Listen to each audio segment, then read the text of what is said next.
जो अध्यक्ष की नियुक्ति हुई उसके बाद प्रथम सम्मेलन हुआ और वहाँ से अभी गौरीला पेंड्रा मरवाही जिले में भी कार्यकर्ता सम्मेलन होने वाला है, उसमें सम्मिलित होने जा रहा हूँ। इस बीच में भाई अशोक के यहाँ जो गमी हुई थी पिताजी के देहावसान के बाद मेरा आना नहीं हुआ था, तो मैंने एक शोक संवेदना व्यक्त करने भाई अशोक के यहाँ उपस्थित हुआ। अशोक भाई जिला अध्यक्ष पहले भी थे, अभी हैं। कार्यकर्ताओं ने और पार्टी ने उस पर विश्वास व्यक्त किया। अभी पूरे प्रदेश में जो हालात हैं, धान खरीदी जब से शुरू हुई है तब से अव्यवस्था। 15 नवंबर को इन्होंने डेट घोषित किया था, लेकिन 15 नवंबर को शुरू नहीं कर पाए। एग्रो स्टेक और एकीकृत पोर्टल के नाम से लाखों किसानों के लाखों हेक्टेयर जमीन काट दिया गया। वन भूमि में जिनका पट्टा जिनको मिला था उसकी खरीदी नहीं हो रही है। जो छोटे किसान हैं जबरिया उसको समर्पण करा रहे हैं। पूरे धान खरीदी है अस्त व्यस्त है और अभी जनवरी महीने भी पूरा टोकन कट गया है, उसके बाद भी किसान धान नहीं बेच पाएंगे। ये स्थिति बनी है क्योंकि उन्होंने सभी धान संग्रहण केंद्रों की लिमिट कम कर दिया है और उसके कारण से ये स्थिति उत्पन्न हुई है। सरकार नहीं चाहती कि किसानों के धान खरीदी करना पड़े और दूसरी तरफ सरकार है बेतहाशा जंगल कटाई करने का काम, जो किसान नहीं चाहते उसके बावजूद भी खदान खोलने का काम, चाहे वो सरगुजा में हो, चाहे सूरजपुर में हो, चाहे वो रायगढ़ में हो, सभी जगह स्थिति यही है कि आज किसान सड़कों पे है, आंदोलनरत हैं और इसके लिए कोई जिम्मेदार है तो सरकार है। उसके नाकामी के कारण से ये पूरा प्रदेश है वो अब ये किसान ये धान का कटोरा नहीं रह गया, ये छत्तीसगढ़ नहीं रह गया, ये अडानीगढ़ बन गया है। दूसरी तरफ कानून व्यवस्था की स्थिति बेहद खराब है और हर जिले में कहीं आंदोलन हो रहा है, कहीं लूटपाट हो रहा है, कहीं डकैती हो रही, कहीं बलात्कार हो रहा है। ये अपराधगढ़ भी बन गया है। स्थिति बेहद मतलब सरकार के कंट्रोल में कुछ भी नहीं है। सरकार नाम की चीज़ रह नहीं गई है कि जिसे ये आभास करें कि हाँ सरकार नाम की कोई चीज़ है, कहीं उसकी उपस्थिति दिखाई नहीं देती। भिलाई में पंडित धीरेन्द्र शास्त्री जी आए हुए हैं, बाबा वर्सेस बघेल चल रहा, आपके बयान लगातार सुर्खियों में है। देखिए मेरा एक कहना है कि पहली बात तो ये है कि भागवताचार्य है, भागवत कथा कुछ कहते नहीं। हमारे छत्तीसगढ़ में जितने हमारे ब्राह्मण देवता हैं गांव-गांव में भागवत कथा कह रहे हैं और भक्ति की बात करते हैं, ज्ञान की बात करते हैं, लोगों को ईश्वर से जोड़ने का काम करते हैं।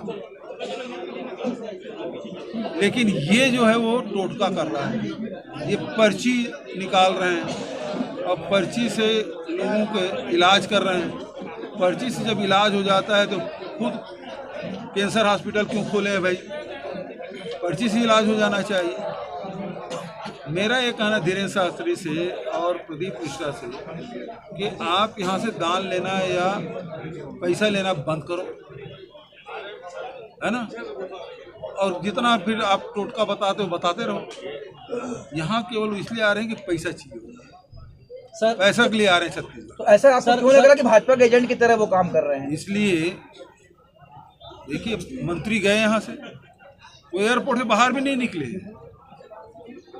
है ना, सतना गए और वो एयरपोर्ट से बाहर नहीं गए और आधे घंटे का फिर वापस आ गए रिफ्यूलिंग करके। इसका मतलब है शासकीय वायुयान का दुरुपयोग किए हैं, उसको लाए हैं और उसको प्रचार कर रहे हैं। प्रदीप मिश्रा क्या बोल रहे हैं कि अमित शाह है वो शिव का अवतार है, तो ये क्या बताता है? तुम कर क्या रहे हो? प्रचार ही कर रहे हो। दाऊ जी, सरकार के पास में युवाओं को नौकरी देने के लिए बोला जाता है कि उनके पास पैसा नहीं है, और लगभग 4.5 जो कर्मचारी हैं जो हड़ताल पे बैठे हुए हैं। एक तरफ पे ऐसा हो रहा है और दूसरी तरफ पे जो सरकार जो है, ऐसे जो बाबा है जो बोलते हैं पत्रकारों की खुजली मिटा देंगे, ऐसे मतलब कि ऐसे महात्मा जिनके ऐसे शब्द हुए हैं, और वो ऐसे महात्मा बोल रहे हो आप अभी बताओ। वही बोलो कि ऐसे जो ये प्रजातांत्रिक है, प्रजातांत्रिक देश है, चौथा स्थान हमारा मीडिया कहलाता है, और उसको खुजली मिटाने की बात करते हैं। तो छत्तीसगढ़ का यदि वो संत महात्मा है तो उसे शब्द इस प्रकार से होना चाहिए क्या कि खुजली मिटाने सवाल पूछ लो? ये संत महात्मा का शब्द नहीं हो सकता। एक तरफ किसान टोकन नहीं मिलने का सुसाइड कर रहा है, दूसरी तरफ जो हमारे टैक्स का पैसा है, जो छत्तीसगढ़ वासियों का पैसा है, वो ऐसे बाबाओं पे खर्चा किया जा रहा है। तो छत्तीसगढ़ की जनता पे किस तरह से मतलब दोहरा वार जो किया जा रहा है, उस पर क्या कहना चाहेंगे? छत्तीसगढ़ की जनता को लूटने का काम कर रहा है। अभी मनरेगा बंद कर दिए, मनरेगा में 60-40 का रेशियो कर दिए, तो सारा पैसा जाएगा कहाँ? आप देखोगे कि जब नोटबंदी हुआ तो जितने भी ब्लैक मनी वाले थे सबका काला धन वो सफ़ेद हो गया। किसी को निकला क्या काला धन? नहीं निकला। लेकिन अडानी अंबानी का पैसा बढ़ गया, हम कम, आम जनता है वो गरीब होते गए। दाऊ जी, जीएसटी में देख लो, जीएसटी में आम व्यापारी है उसकी हालत खराब है। कोरोना में सबकी संपत्ति कम हुई, अडानी अंबानी संपत्ति बढ़ गई। ये मनरेगा भी यही है कि जितना पैसा बचेगा वो सब अडानी अंबानी के जाएगा। सर, पूरे देश में केरल हो, तमिलनाडु हो, उत्तराखंड हो, लिंचिंग की घटनाएं सामने आ रही है।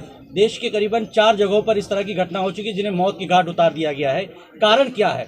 देखिए, आप यदि सत्ताधारी लोग और भारतीय जनता पार्टी आरएसएस के लोग लगातार लोगों के मन में नफरत भर रहे हैं, आखिर बांग्लादेशी हल्ला कर रहे हैं। छत्तीसगढ़ का चुनाव हुआ तो बांग्लादेशी छत्तीसगढ़ में थे, फिर यहाँ से झारखंड में हुआ तो वो बांग्लादेशी है, बांग्लादेश के घुसपैठिए वो झारखंड चले गए, उसके बाद वो बिहार चले गए, अब वो पश्चिम बंगाल और केरल में है।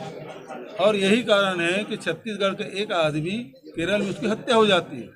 मारने वाले कौन? ये आरएसएस के लोग। तो ये जो लोगों के मन में जो नफरत भर रहे हैं, तो जो भी बंगला बोलेगा उसको बांग्लादेशी समझ के उसको मार डालेंगे। लेकिन छत्तीसगढ़ के आदमी तो बांग्लादेशी भी बंगाली बांग्ला भाषी भी नहीं है, लेकिन केरल में वहाँ भी मार डाला गया। त्रिपुरा में भी एक आदिवासी को मारा गया, एंजल को, त्रिपुरा में। तो ये स्थिति है कि आप नफरत की राजनीति करेंगे तो यही स्थिति बनेगी। ठीक है, थैंक यू। चिरगिरी में पठान को तोड़ करके पॉलिटेक्निक कॉलेज बनाया जा रहा है।